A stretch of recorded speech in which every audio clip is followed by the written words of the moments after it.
కీర్తనలు 116 12వ వచనాన్ని మనమందరమే కలిపి చదువుకుందాం. కీర్తనలు 116 అధ్యాయం 12వ వచనాన్ని మనమందరమే కలిపి చదువుకుందాం. అందరమే కలిపి చదువుకుందాం. చదవండి. యెహోవా నాకు చేసిన ఉపకారములన్నిటికీ నేను ఆయనకేమి చెల్లింతును. 13 కూడా. రక్షణ పాత్ర చేతముచ్చుకొని యెహోవా నామమున ప్రార్థన చేసేదను. ఒకటి చదవండి. యెహోవా నాకు చేసిన ఉపకారములన్నిటికీ నేను ఆయనకేమి చెల్లించదును. రక్షణ పాత్ర చేతపట్టుకుని యెహోవా నామమున సమయంలో ఈ భాగం అనేక పర్యాయాలను మరి ఆరాధనకు మరి ధ్యానిస్తూ వచ్చిన సమయంలో మరి ఈ భాగంలో కొన్ని మాటలు మనం జ్ఞాపకం చేసుకుందాం. కీర్తనాకారుడు అంటాడు, యెహోవా నాకు చేసిన ఉపకారాలకి నేను ఆయనకి ఏం చెల్లించాలి.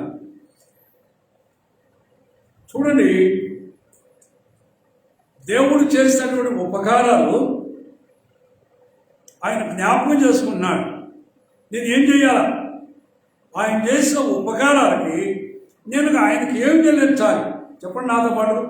యెహోవా నాకు చేసిన ఉపకారములన్నిటికీ నేను ఆయనకు ఏమి చెల్లించగలను.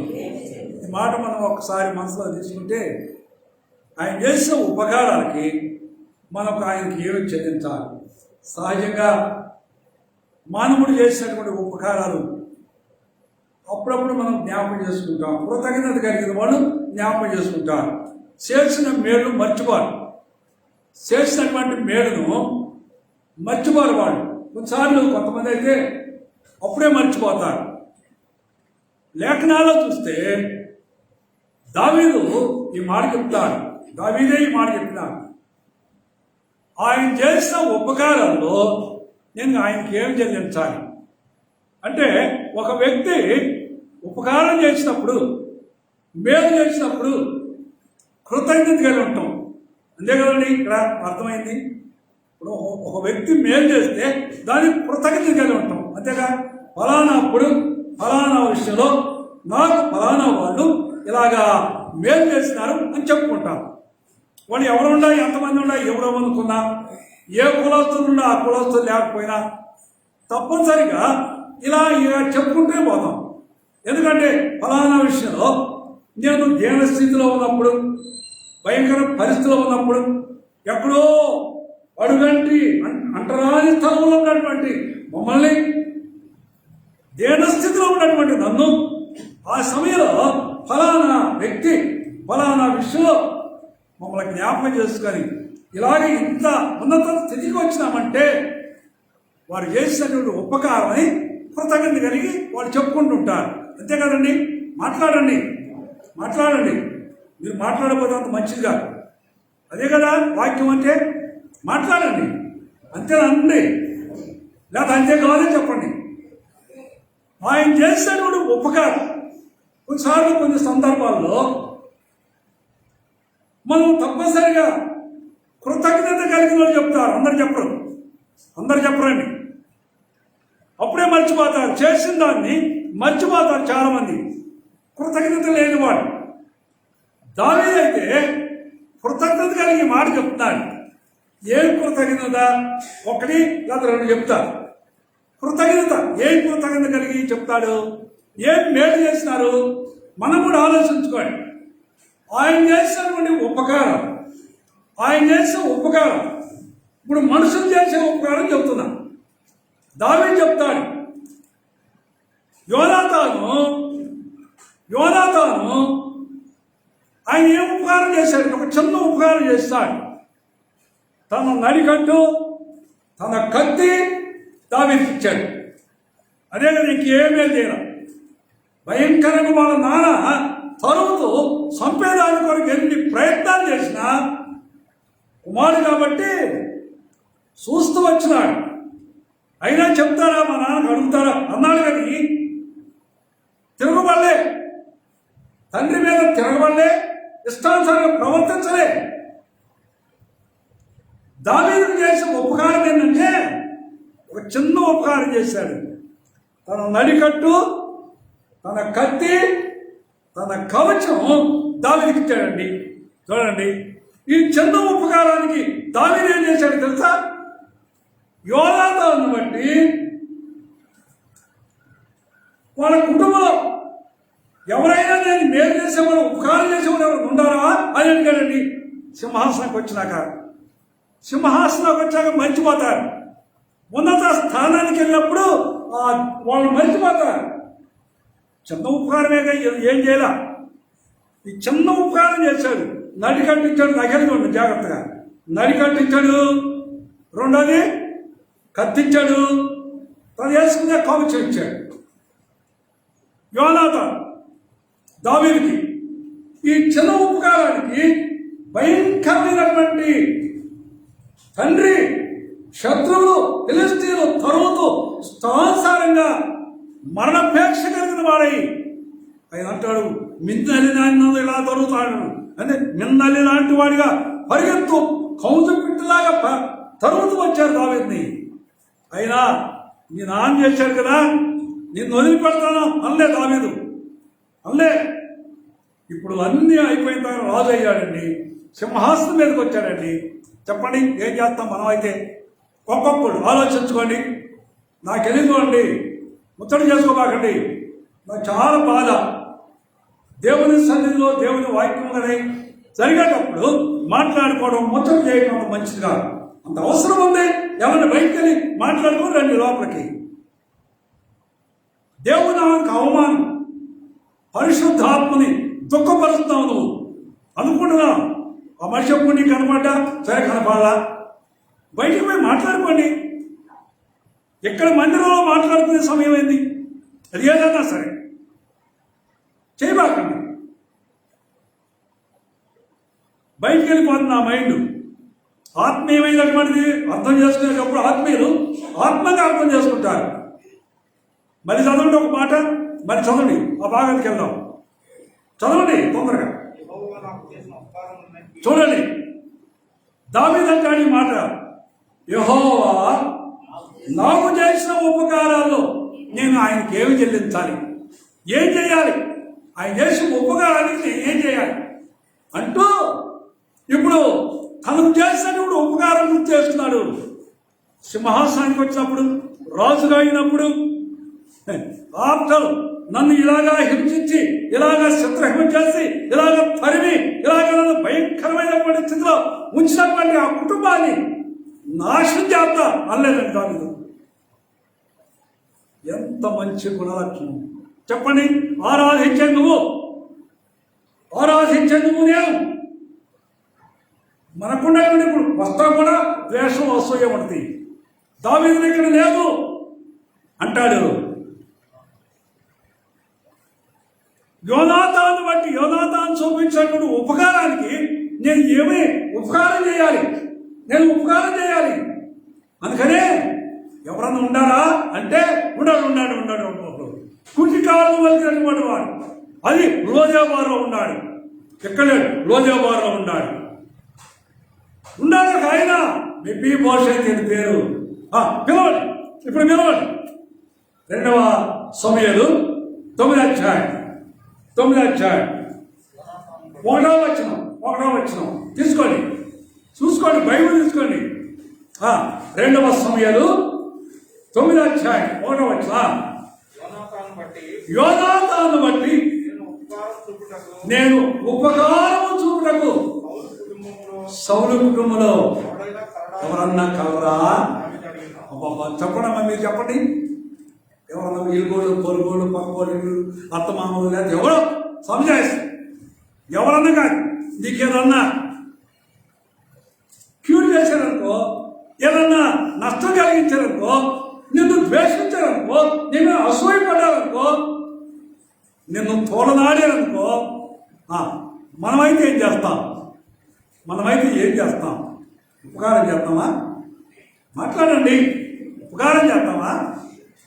చూడండి, దావీదు అంటాడు, యోనాతాను చేసిన ఉపకారం ఏంటంటే, ఒక చిన్న ఉపకారం చేశాడు. ఏంటంటే ఆయన నడికట్టించాడు, కత్తిచ్చాడు, ఆయన వస్త్రాలు ఇచ్చాడు. దానికి ఇప్పుడు అంటాడు, సింహాసనానికి వచ్చినాక వాళ్ళందరం కొట్టుకొని ఇంకా ఎవరైనా ఉండాలో, సౌలు కుటుంబంలో ఇంకెవరైనా ఉండాలేమో, వాళ్ళని నాశనం చేయండి అల్లే దావీదు, వాళ్ళ అంతు చూస్తా అల్లే దావీదు. దావీదు అంటాడు 5-6 వచనం, 5-6 వచనం.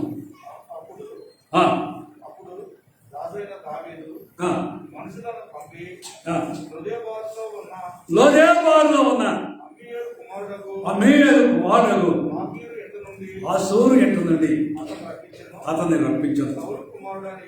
సౌలు కుమారుడైన యోనాతానుకు చూపిన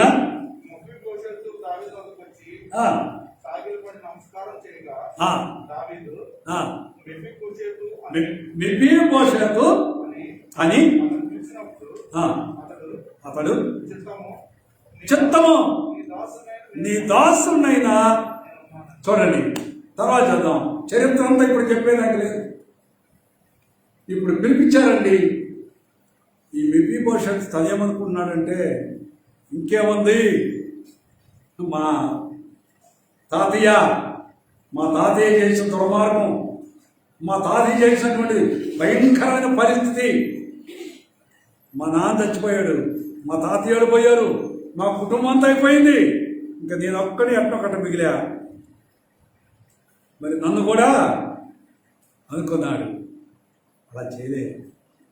ఇదిగో 7వ వచనం. అందుకు దావీదు, నువ్వు భయపడరాకు, నీ తండ్రి అయిన యోనాతాను నిమిత్తం నిజంగా నేను నీకు ఉపకారం చేస్తా.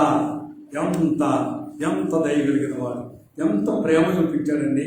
అమ్మా, నువ్వు నేను లోకంలో దేవునికి అయిష్టలుగా, దేవునికి విరోధంగా ఎన్నో పాపాలు చేస్తూ వచ్చినాం. పుట్టినది మొదలుకొని ఇప్పుడు రక్షించబడే వరకు ఎన్నో ఇతరులకు, వాళ్ళకు, వీళ్ళకు కీడు, నష్టం, ఎన్నో మనం రకరకాలైనటువంటి ఎన్నో చేసి ఉంటాం. దేవునికి విరోధంగా ఎన్ని కార్యాలు చేసి ఉంటాం.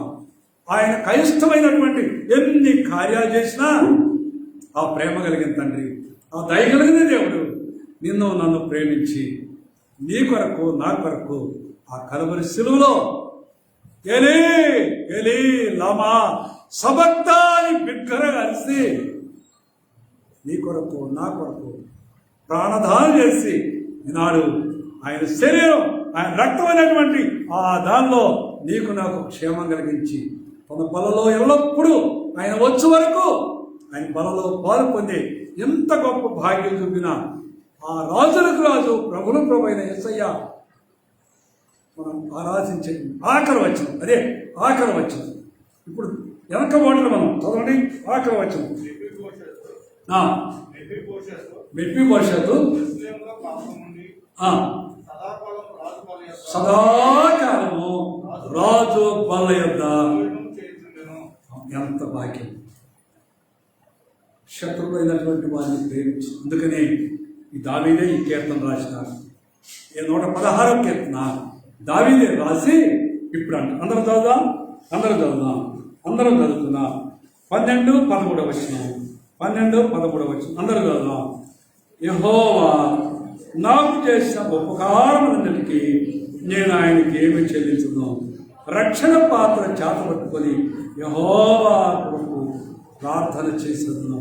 ఈ రక్షణ పాత్ర చేతపట్టుకొని, అవును నాన్న, అవును తండ్రి, నా జీవితంలో ఒక్కొక్కటి కనుక పరీక్షిస్తుంటే, ఒక్కొక్కటి కనుక నా జీవితంలో లెక్కేసుకుంటూ పోతే ఎన్నో కొరతలు, లోట్లు, ఎన్నో భయంకరమైన పాపాలు, నీకు అయిష్టంగా జీవించిన, నీకు శత్రువుగా జీవించిన, నువ్వు నా ఎడల ఉపకారం చూపించిన, అందుకు నేను తలవంచి నమస్కరించి సాగిల పడతానని ఆరాధిద్దాం. లెక్స్ నిలబడండి. అదే పాడుకుంటాం. అదే పాట పాడకుండా చిన్నపిల్లలు సండే స్కూల్కి వెళ్తారు. 600, 700 ఉన్నాయి. వాళ్ళు అడుగుతున్నారు బయట వాళ్ళు కూడా, పాపకాలనన్నా మేము కూడా పాటలు కూడా వింటామన్నా అని వాళ్ళు ఫోన్ల మీద ఫోన్లు చేస్తున్నారు. 760 చిన్న 760 హల్లెలూయా పాడేదా ప్రభుని కొనియాడేదా హల్లెలూయా పాడేదా ప్రభుని కొనియాడేదా అన్ని వేళలయందునా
సండే స్కూల్ టీచర్స్ వాడు ఆరాధించి సండే స్కూల్కి వెళ్తారు. సహోదరులు